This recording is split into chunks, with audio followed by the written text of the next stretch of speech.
Existe um dos paradoxos mais perturbadores do século XX. Um regime que perseguiu, prendeu e assassinou milhares de homens homossexuais pode ter sido liderado por alguém que escondia exatamente aquilo que condenava. O Terceiro Reich endureceu o parágrafo 175, destruiu instituições dedicadas ao estudo da sexualidade e enviou milhares de pessoas aos campos de concentração, marcadas com o Triângulo Rosa. Ainda assim, em 2001, o historiador alemão Lothar Matthäus lançou uma tese que provocou forte debate acadêmico ao sugerir que Adolf Hitler poderia ter sido homossexual e que o medo constante de exposição teria influenciado decisões centrais de sua trajetória. A questão não é sensacionalista, mas historiográfica. O que é evidência documentada, o que é inferência plausível e o que permanece como especulação. Para compreender o debate, é necessário retornar ao contexto cultural da República de Weimar. Na década de 1920, Berlim era considerada um dos centros mais vibrantes da subcultura homossexual na Europa. Existiam bares, clubes, publicações e um movimento organizado de defesa de direitos, liderado por figuras como Magnus Hirschfeld. Ao mesmo tempo, a homossexualidade masculina continuava criminalizada. Essa convivência entre visibilidade cultural e repressão legal criou um ambiente ambíguo que seria completamente destruído após 1933. O nazismo fechou o Instituto para a Ciência Sexual, promoveu batidas policiais em locais frequentados por homossexuais e ampliou drasticamente as condenações. Esse é o pano de fundo do paradoxo. Como um regime tão obcecado pela pureza moral emergiu de um ambiente cultural onde o homoerotismo era visível, inclusive dentro de movimentos nacionalistas e paramilitares. Lothar Matthäus sustenta sua tese a partir de 3 proposições centrais. Primeiro, que Hitler teria demonstrado inclinações homossexuais desde a juventude. Segundo, que ele estaria profundamente consciente do risco que isso representaria em uma sociedade hostil. Terceiro, que o medo da exposição teria desempenhado papel relevante em algumas decisões políticas, inclusive na eliminação de rivais. O historiador reconhece que não existem provas diretas, como cartas íntimas ou confissões. Sua argumentação baseia-se em uma constelação de indícios circunstanciais, padrões de comportamento e testemunhos indiretos. Na juventude em Linz e Viena, destaca-se a amizade intensa entre Hitler e August Kubizek. Segundo as memórias publicadas por Kubizek décadas depois, a relação era exclusiva e emocionalmente intensa. Hitler demonstrava ciúme, buscava controle e parecia depender profundamente da presença do amigo. Matthäus interpreta essa intensidade como possivelmente homoerótica. Contudo, críticos argumentam que amizades masculinas intensas eram culturalmente comuns no início do século XX, especialmente em ambientes românticos e artísticos.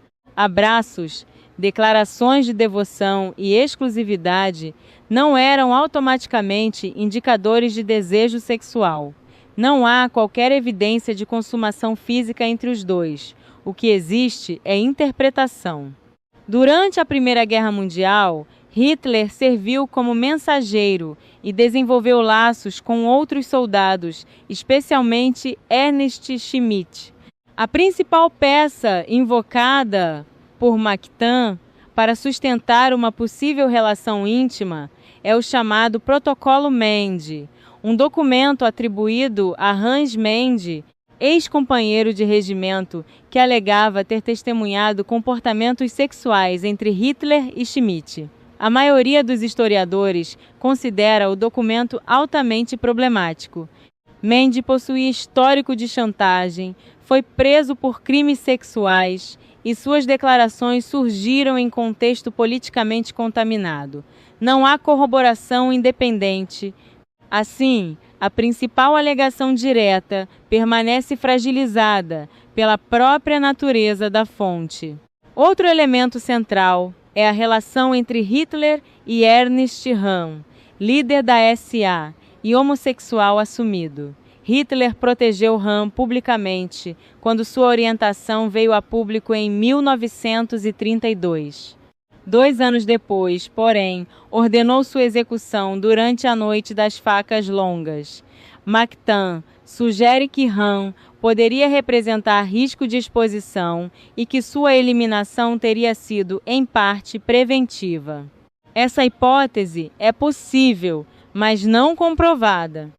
A explicação política tradicional sustenta que Röhm ameaçava o equilíbrio de poder com o exército e precisava ser removido por razões estratégicas. Novamente, a diferença entre plausibilidade e evidência concreta torna-se decisiva. A relação de Hitler com Eva Braun é frequentemente citada como contraponto à tese. O relacionamento durou anos, embora mantido longe da publicidade oficial. Eva demonstrava apego intenso, tentou suicídio em momentos de crise e permaneceu ao lado de Hitler até o fim, casando-se com ele poucas horas antes do suicídio conjunto em Berlim. Para Mactan, a relação poderia funcionar como fachada heterossexual conveniente.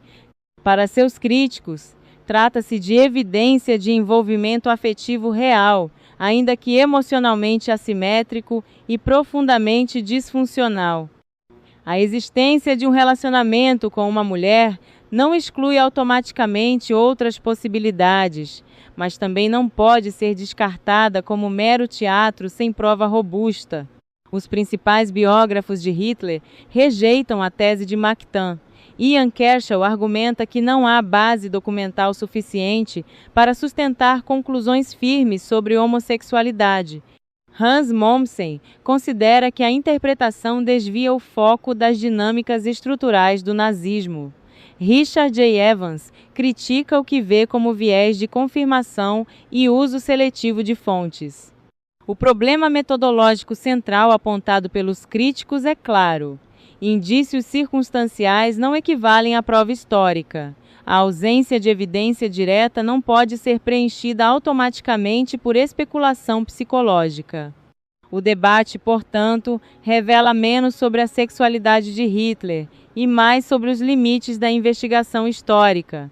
O que sabemos com segurança é que ele liderou um regime brutalmente homofóbico, que construiu uma imagem pública de líder dedicado exclusivamente à nação e que mantinha sua vida privada sob controle rigoroso. O que não sabemos e talvez nunca saibamos é se houve relações sexuais com homens ou se o medo de exposição moldou decisões políticas específicas. A questão importa não para explicar o Holocausto ou reduzir o nazismo a uma dimensão psicológica individual, mas para refletir sobre como construímos narrativas históricas. A tentação de encontrar uma chave íntima que explique o mal absoluto é compreensível. No entanto, a história exige distinção clara entre fato documentado, inferência plausível e especulação contestada. Sem essa distinção, a análise perde rigor e transforma-se em narrativa sedutora, porém frágil. Talvez o maior enigma não seja a sexualidade de Hitler, mas o próprio impulso de buscar respostas simples para fenômenos complexos. A história raramente oferece conclusões definitivas sobre a vida interior de seus personagens. E é justamente nessa incerteza que reside tanto sua dificuldade quanto sua responsabilidade intelectual. Chegamos ao fim desse vídeo. Deixe seu comentário sobre o tema e vamos debater de forma honesta sobre o tema. Até breve!